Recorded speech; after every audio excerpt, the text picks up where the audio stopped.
Now, first of all, I do want to let y'all know that for the next couple of episodes forward, and eventually, and I get it, but I'm not stopping for sure.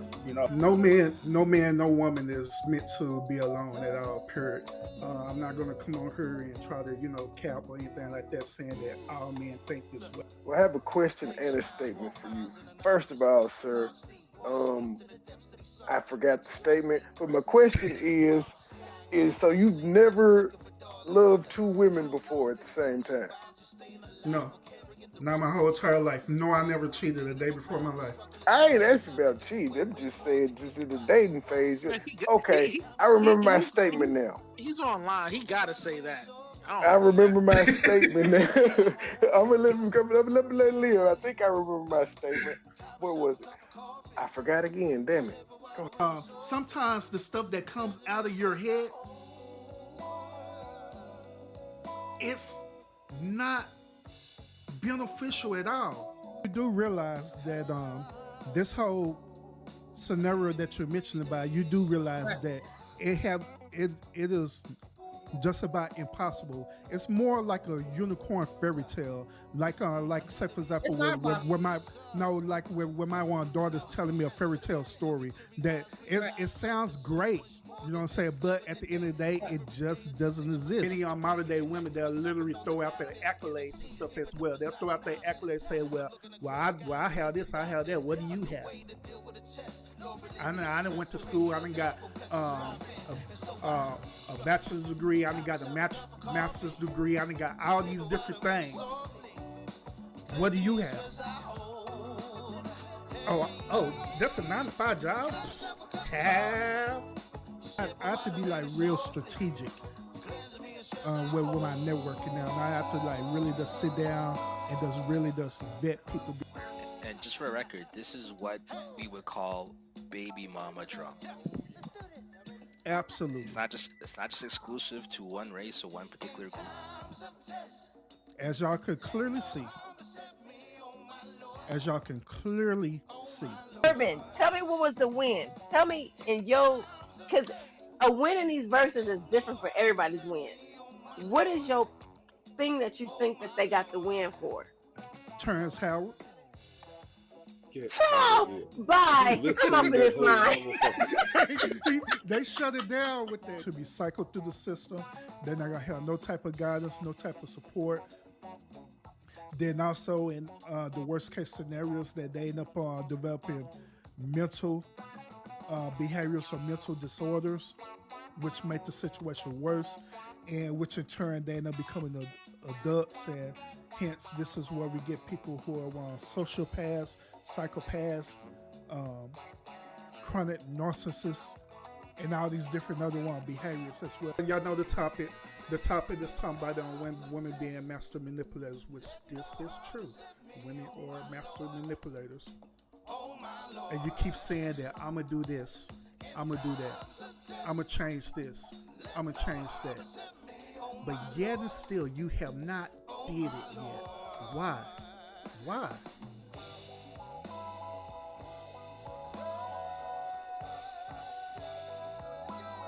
What's the holdup?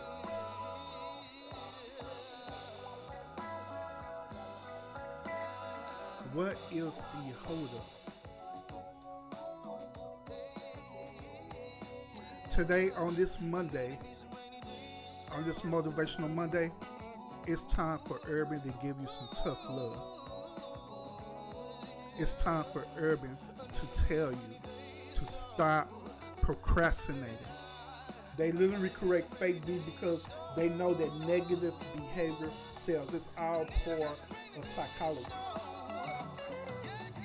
They know that through the psychology of it all, they know that you as the viewer, you're gonna the first thing that's gonna come into your mind right now is that, hold up, why are they beefing? And what you're gonna do? You're gonna immediately gonna start investigating. You're gonna tune in and find out what is the beef about. It's all part of psychology. I don't care how long it take to get an op back. All my niggas outside, steak, bitch, we out back. Hey, daughter, so on Urban, you have missed out on my live. You missed out on my live on daughter, so Urban. Because you know the live I did the other night when I was on playing Madden, right? Well, I was losing terribly at Madden. Constance could be my witness. I was losing terrible at Madden. So I decided to do a Urban Plays Miles Morales live again. So you gotta go back and watch that on video, all right? You gotta go back and watch the video. But other than that, everybody else, salute, salute, salute. Welcome to Lunchtime Conversations. I am the official urban therapist. Appreciate you tuning in. Had to kind of make my intro long again because I was in here getting me some nuggets, cooking me some nuggets for lunch. So, and plus also I was over there at Money Boy Trey on show trying to help out. You know how I do. So that's that.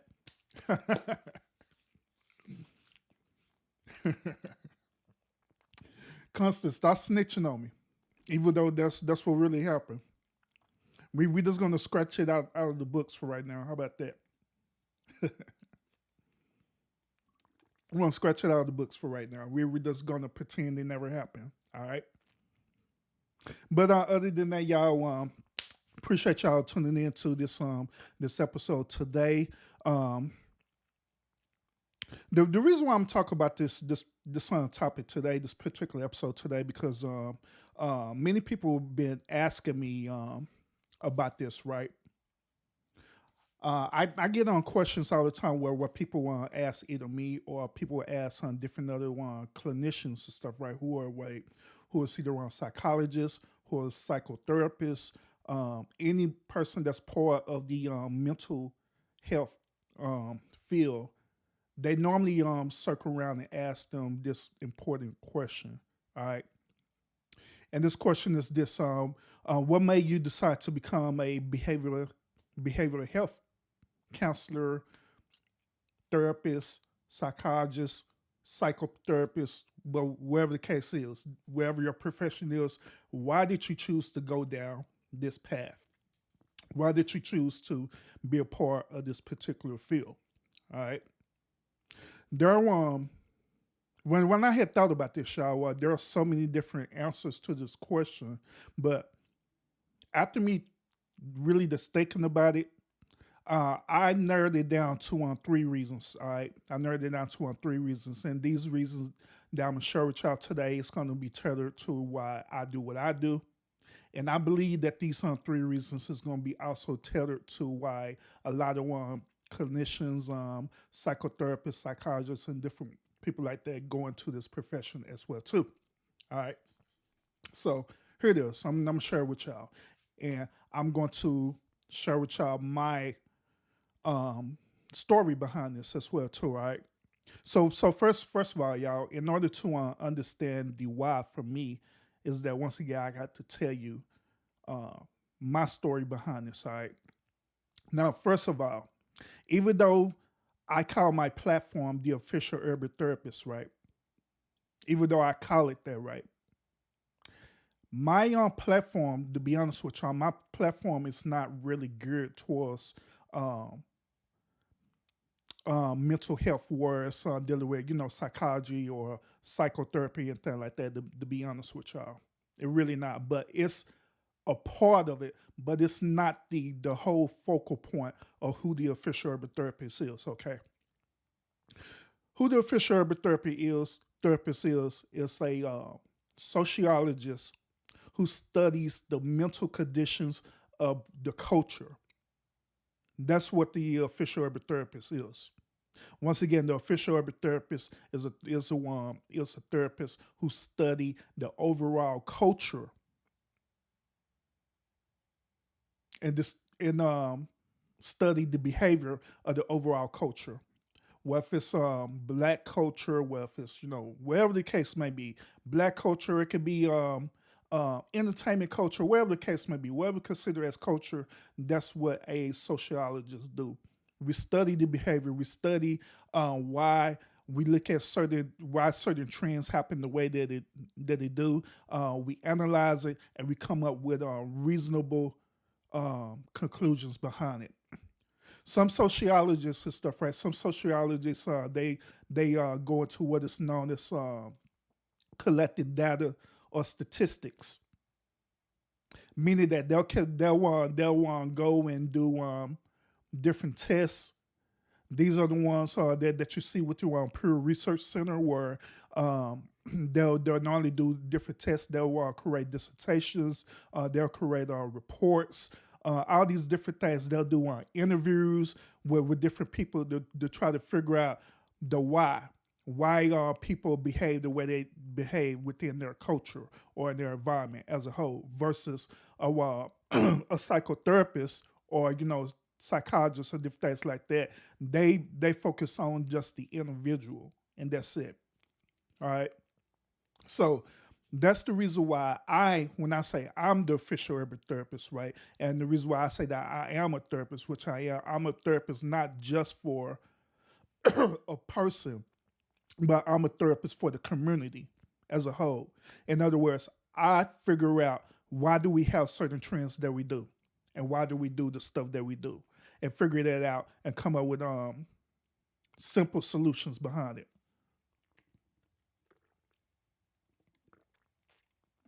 Now, I always get the questions and stuff, y'all, all the time, where you're the official urban therapist, right? So are you a licensed therapist? The answer to the question is no.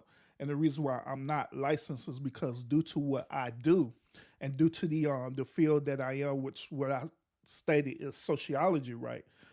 Being a sociologist, I don't necessarily have to be licensed, all right, to be a sociologist, to study the culture, to study the behavior of the culture.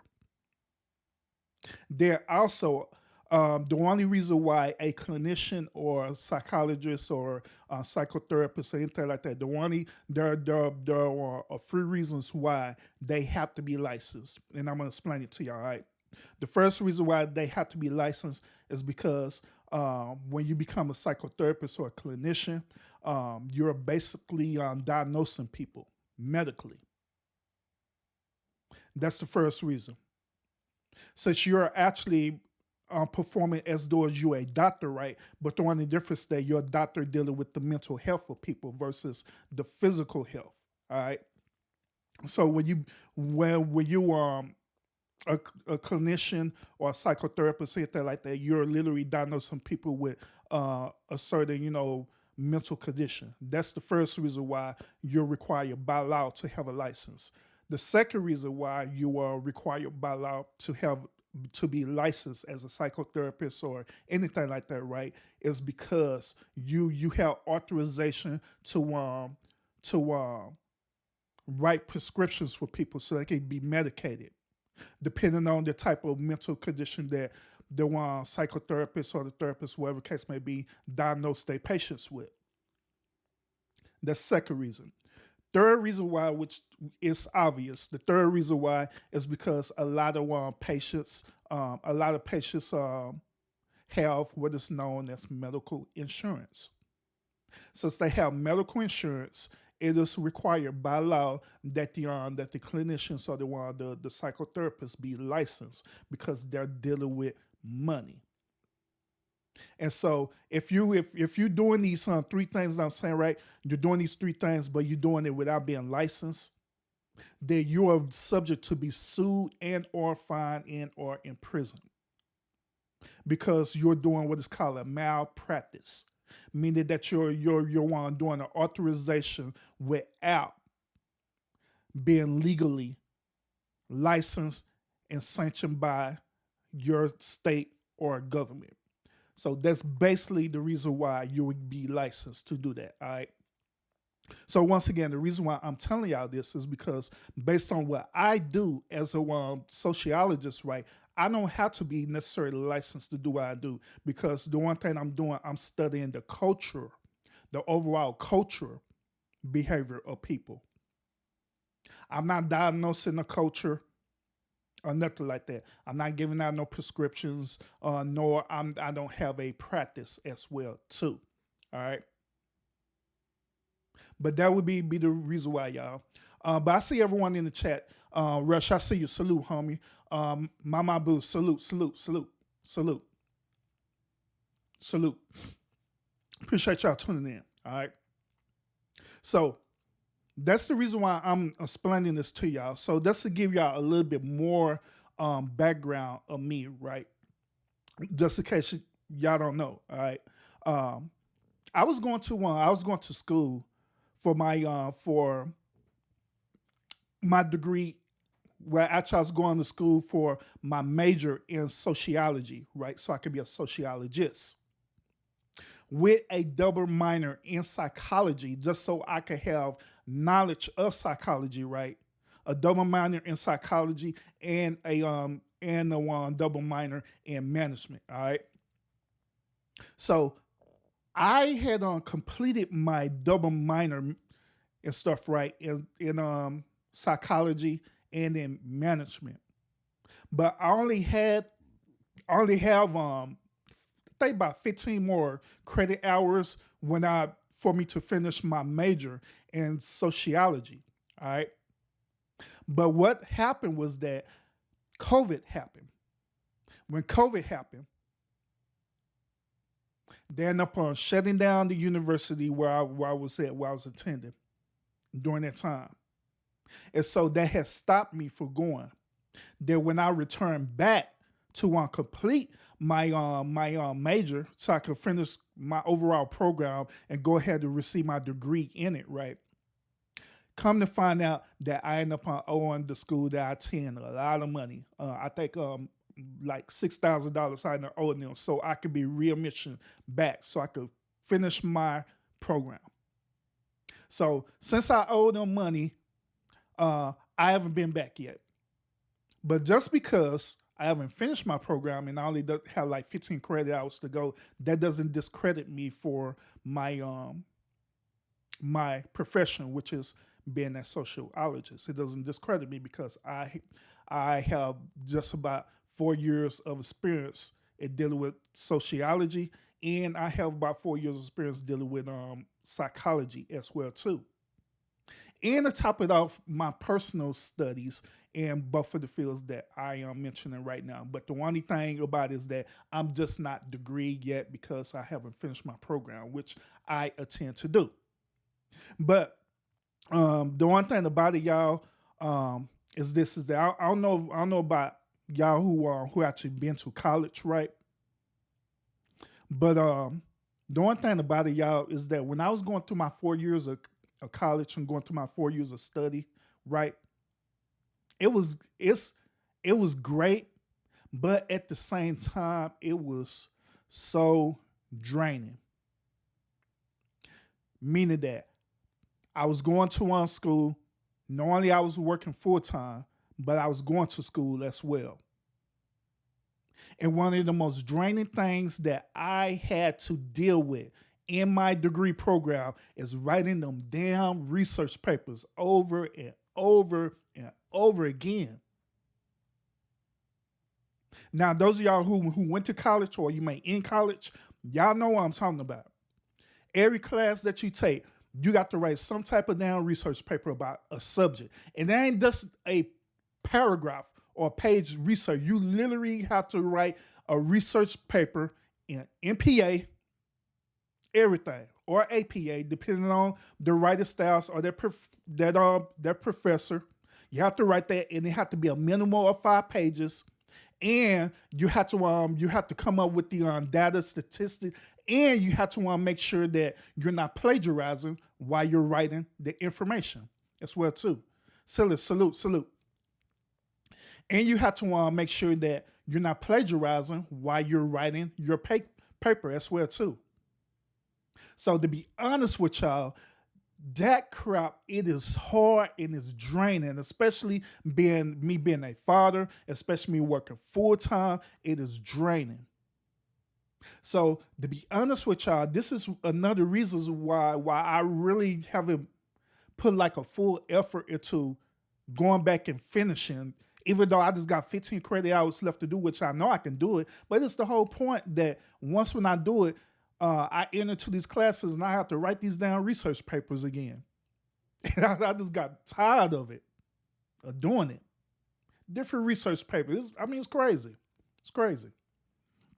But that's the reason why I've been hesitant in going back. You know what I'm saying? That reason. Like, for us, me coming up with the money and doing it, I know I can. I could want to do that or come up with a payment plan or whatever the case may be and go and do that and go and get a role and finish and stuff, right? But that's the reason why I kind of hesitate in doing it. It's because of that reason, because I really don't feel like we're doing these research papers. I could do tests, I could do exams, I could do quizzes, I could do the homework and everything like that. No problem.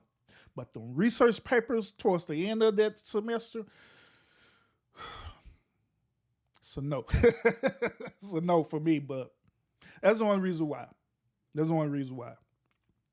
So let me explain to y'all once again the reasons why people enter into this the actual profession. These 3 reasons why. All right. The first reason why people would enter into this actual profession is this. The first reason why is because normally that person, right, has had a certain type of traumatic experience, y'all. Kid you not. I'm gonna say it again. The reason why people enter into like psychology, be a psychotherapist or anything like that is because they had some type of mental trauma that they dealt with, either in their adult life or while they was young.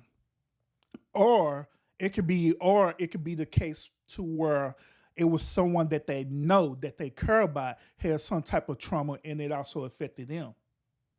And so they want to figure out the reason why the situation happened the way it did, and therefore they end up entering into psychology or enter into behavioral health or mental health because they want to figure out the why. That's the first reason why people would do that. And the reason why I'm mentioning this is because I'm going to be honest with y'all. I'm going to be as realistic as possible with y'all, okay?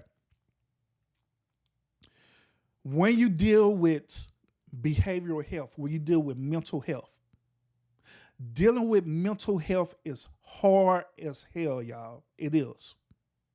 It is hard as hell. You have to have a certain level of what's the word I look for? Patience. You have to have a certain level of patience, and you have to have a certain level of humility to be in this type of field. Because if you don't have that, right, if you don't have patience, understanding, and humility in this field will gobble you up and spit you out, meaning that it will literally reshape your reality for real. Once again, it'll literally reshape your reality for real, where it caused you to be a whole different person than where you started off at. There are things that psychologists deal with, right? Or psychotherapists deal with that they've seen or experienced or been taught through their educational or through their practice that they deal with that y'all don't even know about, for real, that the normal person don't even know about. There's a whole different world that happens, especially mentally, that regular people do not know about at all.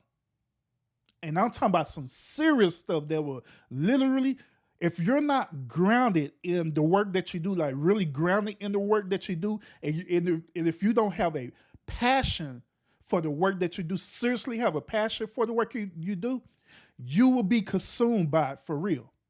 Because there are things out there that will disgust you for real. There are things that a therapist or a psychotherapist or any clinician that have experience, it will literally drive you crazy. It will make the therapist be the one who need therapy for the things that they experience on a day-to-day basis, and it exists for real. And these things exist. The best example that I could give y'all, for real, the best example I could give y'all is this. Those of y'all who be watching like movies and stuff, right? Like, watching like, say for example, you could watch like a suspense movie or a thriller movie. anything like that. Imagine that, right?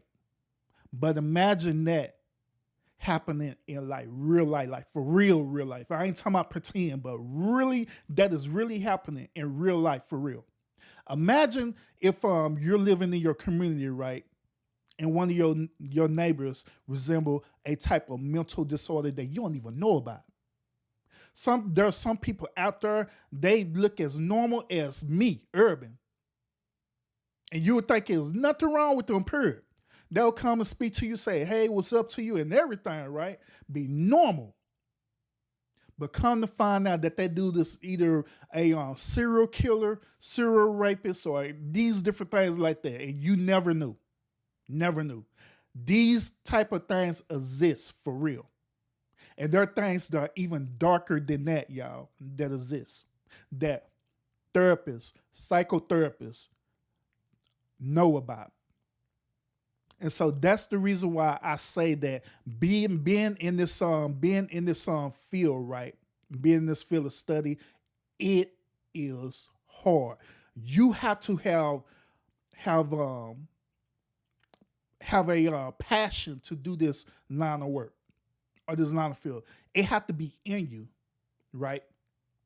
Which this goes into my other reason, right? Another reason why people enter into this field, right, is because, to be honest with y'all, right, enter into this field of behavioral health, right, if you're trying to seek a degree, right, and you try to seek a degree and you want to go through the easy path of seeking a degree, going into behavioral health, mental health, being a clinician, being a psychotherapist or anything like that, this is actually the easiest path that you could possibly take to get a degree, to be honest with y'all. And that is the reason why most people be attracted to it and most people go into that field, because they know and they learn that it's the easiest degree that you could attain. And the reason why it's the easiest degree to attain is because if you're seeking out trying to go get a job and your job requirement is just for you to have a bachelor's degree, most major corporations accept a degree either in psychology or in sociology. Most jobs. Because it is the easiest degree that you could attain. So that's why it attracts a lot of people to enter into this, right? Enter into this field. But there's a but to that. There's a but. Just because people be attracted to the field, right? Some of these people who enter into this field, they be attracted because it's the easiest path to go. But however, they don't have the heart or they don't have the passion to actually be in the field. For example, you'll have people who are psychologists. You have people who are psychotherapists and stuff, right? They literally got their degree in this stuff, right? And they're now in the field of study. They're doing their speciality in this, right? But you can tell that they don't have passion for the work. You can tell that they don't have the passion for the work. Which this comes to my last reason. And my final reason is because of the money. Now, depending on how far you go into your field of study, your degree, depending on what you choose to do, right? You can make money being either a psychotherapist, a psychologist, or anything like that, depending on how far you go with it. Now, let's say, for example, a non-licensed psychologist, right? A non-licensed psychotherapist, right? They can want to enter into the workforce and they median range, thus becoming an entry-level psychotherapist or a psychologist or even sociologist. You know what I'm saying? The median salary range for the entry level, right, is roughly about $50,000 to $60,000 a year. And that's entry level. Now imagine if you start in that entry level, you have your bachelor's degree, and a lot of companies, right, when they find out that you're being licensed, even if you have a bachelor's degree, they find out that you're licensed, that will increase your median salary range, increase it up to about 60 to 70,000 in some cases, depending on their company. Now imagine if you continue your field of study, right, and now you have a master's degree or you have a PhD in your field of study, right? So now you're within the median range of your salary per year was about 80,000 or higher. So yeah, to be honest, it's money into it, but it go back to what I was saying earlier. Sometimes people would enter into this field because it's the easier path to take, the easier degree that you could attain. But at the same time, they enter because of the money, but they don't have the heart or they don't have the passion for it. And then, like I say, you can literally tell when you're dealing with a psychologist, you're dealing with the therapist or a psychotherapist, or in the case may be, you can tell when a person is passionate about what they do versus a person who is just there. You can tell for real, y'all. You can tell about their actions. You can tell about their behavior. You can tell about the things, how the way they say things and how the way they put things. You can tell how the way they treat people in their everyday life. You can even tell in the YouTube streets as well too. I had the honor and privilege of being on different panels with different people who was psychotherapists, people who was sociologists. Not being on the panels with people who were psychologists and different things like that. Being on panels, talking about a certain subject and stuff, right? And I can tell the difference between if they're passionate about what they're doing or it's just another job to them. I could tell.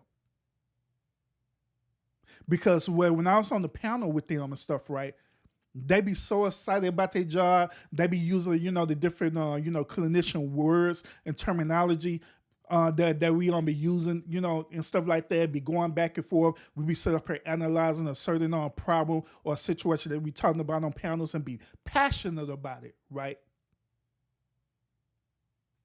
That's how you can tell. But there are others out there and stuff, right, that you could tell that they're not passionate about it at all, period.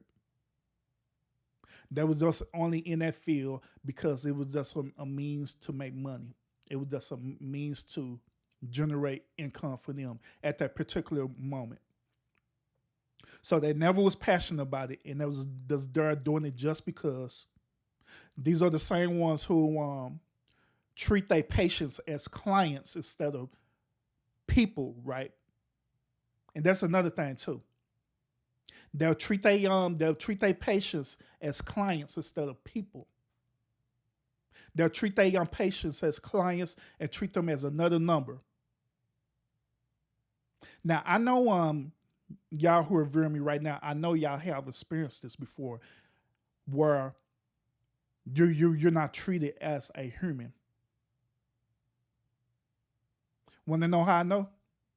Is that a lot of y'all are either in the workforce right now or probably retired from the workforce. I know that y'all had entered into companies, right, where the company treats you as an employee rather than a person. Where certain situations that happen in your life and you need that situation resolved in your life, instead of that company treating you as a person and understanding that you're human, things happen, and to be have passion, be compassionate to you. They'll treat you as a number, as an employee. Won't have no type of understanding whatsoever. Instead of they understanding your situation, they tell you to get back in line and go back to work. They'll belittle you. They'll make you feel less than Same type of people, y'all, that's through my experience of dealing with this, right? These same type of people could be borderline narcissists and everything. Yes, people who are degreed in the field like in psychology. Yes, people who are degreed in the field of sociology. Yes, people who are psychotherapists or different things like that. Yes, they could be narcissists. Yes, they could. Yes, they could have behavior disorders as well too. Even though they took the time out to study the field and understand it and understand the behavior behind it. But it's unfortunate that these same type of people will take the time out to get the education and get the experience. But however, they don't use that same opportunity to work on themselves and to improve themselves. That is a hell of a. Do you know that is a hell of a great opportunity for you not only to study that field of study of behavioral health or mental health, right? You studying, you getting an education about it, and you understanding how it works, right? But also utilize that same education and experience to help better yourself as a human. Do you know how powerful that is? To make yourself a better person? Do y'all not know how powerful that is? This is the reason why me personally, this is the reason why I believe the way that I believe in. I perceive things how the way I perceive it. I have a certain different perspective about things. This is the reason why I be careful about certain things I say, because I'm always thinking about what I'm going to say and how the way I'm going to say it versus me just being loose with it. Is because I know that by me having the education, and also keep in mind, y'all, too, that my field of work that I do and stuff, right? I deal with social science. I deal with social help while I'm help assisting people. That is my job. That's what I do. So I have the education and work experience dealing with this every single day. Keep in mind that, y'all. So I'm very, very careful about how the way I say things, because I know that based on the gifts and the experience that I have, I know that my words could either make a person or it could break a person easily. Kid you not. Your psychologist and stuff, right? Your psychologist, your psychotherapist, or whatever case may be, they have the ability to either build you up or they have the ability to tear you the hell down, because they learn how to do that. They learn how to manipulate the people mind. They can either want to manipulate in a good way or they can manipulate in a bad way. They have the ability to do that. I kid y'all not on this, for real. Like, seriously. Seriously. So that's why it's important that whenever you look at people who are in this field of study, right? That's why it's important. That's for y'all. Let's give y'all advice, all right? That's why it's important for you to vet out these people. Don't vet them out because of the degree that they have or the educational experience that they have. Don't just vet them out because of that, but also vet out how they are as a character. Vet out their characteristics. Vet out their traits. Vet out if they're really compassionate for people or not. Vet out if they also is the ones who have certain type of traumas in their life that they have not dealt with, and they just let their degree and their notoriety cover up what's really the deep hidden root issues in their life. Vet that out, because you would discover and see that there's some people out there for real who when you vet them out, They're not passionate about the work that they did, and it doesn't matter. It doesn't matter if they in it for years or whatever. It doesn't matter if they in it, they end up retiring, well, wherever the case may be. It doesn't matter because either you're gonna be passionate about what you do or you're not. It's just that simple. This is the reason why when y'all come to my own channel, right? I'm very passionate about what I do.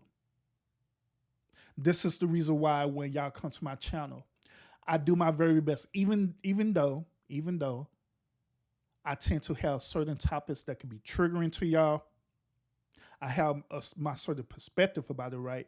Even though I do things like that on my channel, right? At the same time, I be very careful about how the way I say things because I'm not trying to destroy people. Even though I'm capable, I really am. I really can. But I just choose not to. I just choose not to, y'all. So I'll be really, really careful about how the way I say things. And I put things, trust me, when I say certain stuff, trust me, it's a reason why I said the way I said it, for real. Trust me on that. Well, if I'm doing it on my channel or if I'm on panels with people, whatever, trust me, it is a very strategic reason why I said things the way that I said. Trust me on that. Trust me on that. But yeah, that's the reason why I create this space on my channel where I do that. I create the space on my channel where I'm giving the main things I focus on for us dealing with as a sociologist, dealing with the overall cultural behavior. I always talk about the issues. I talk about accountability. I talk about solutions. Issues, accountability, solutions. Every single time. I don't just troll people or just say wherever the hell I want to say just to get clicks, likes, and views. That's the reason why, as y'all see right now on my channel, that's the reason why my subscriber counts is slowly going up. It's a working process, but it's a reason behind it. The reason behind that, y'all, is because I want my channel where I have actual people who really, really enjoy the content that I do. Not because I am a beefing channel or, anything like that. I want people to enter into the space and to get something out of what I'm saying based on my experience.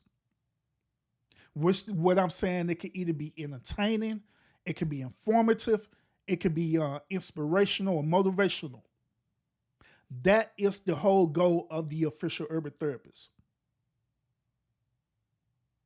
Because I could very, very well easily just create any type of beef situation that I want to and be well over more than 1,000 something subs and everything. Easy.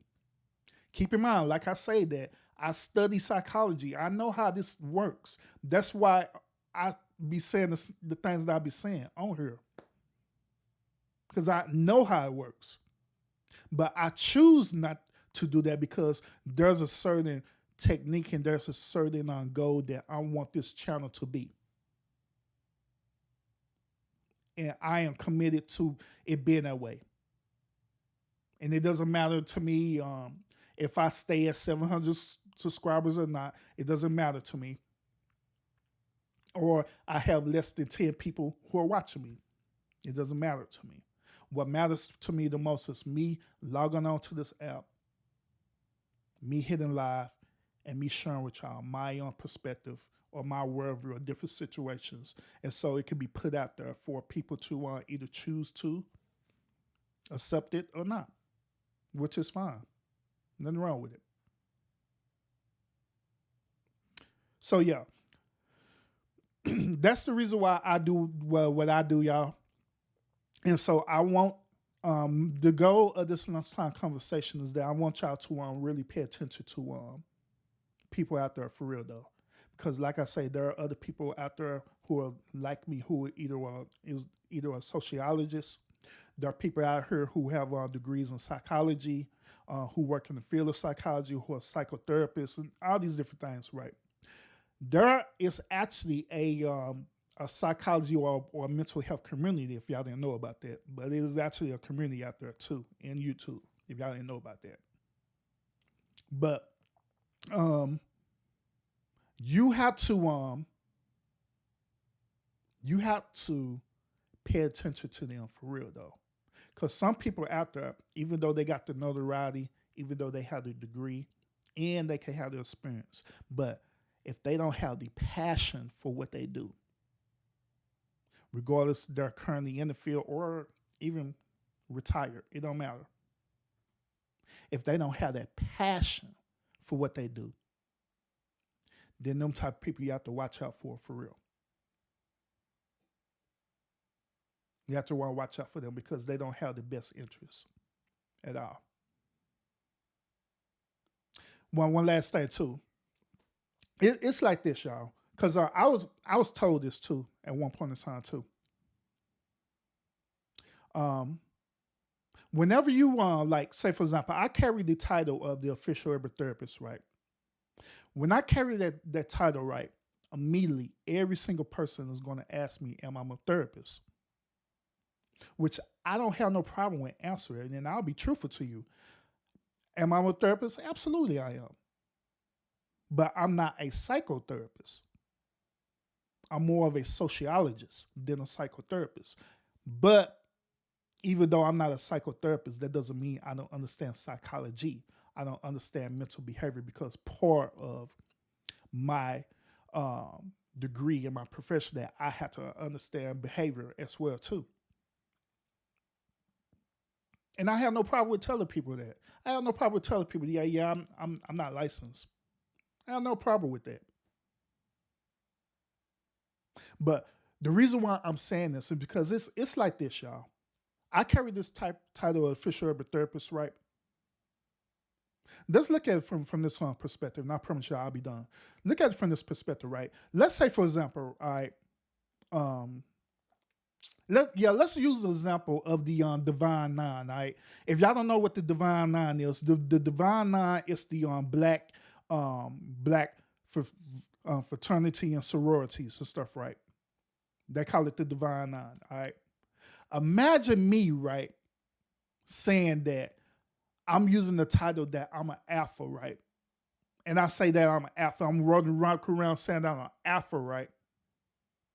But however, I don't have the behavior of how alphas were act, right? Because alphas have a certain type of swag. They have a certain type of aura about them, or certain things that they do that would distinguish them from being an alpha versus them being a omega or a kappa, right? All of them have very unique characteristics, right? So imagine if I'm saying that I'm an alpha, right? And I'm claiming that title that I'm an alpha, right? But I don't act like an alpha. I'm acting like a kappa. Do you know what the alpha brothers would do? They will question them. They'll say, "Hey, Urban, you claiming that you're an alpha, right? But you're acting like a kappa." So what you're doing, you're disrespecting us. You're disrespecting our practice. You're disrespecting who we represent. Likewise, if I'm going around and saying that I'm a therapist or stuff, right?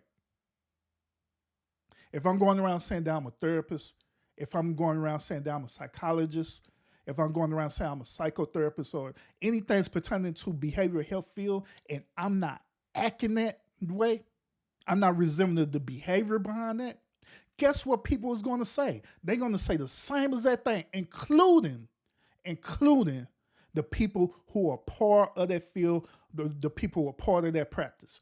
They are going to question it. They're going to be like, "Hey, Urban, you say that you're a therapist, right? But you don't act like a therapist. You don't do things what therapists do. Or you don't do things what psychologists do. You don't act like that. Your behavior is different from that." People are going to question that.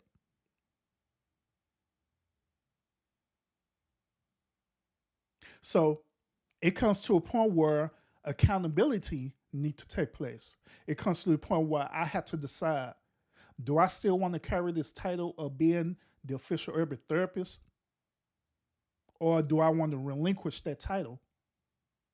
So people won't check me on that no more.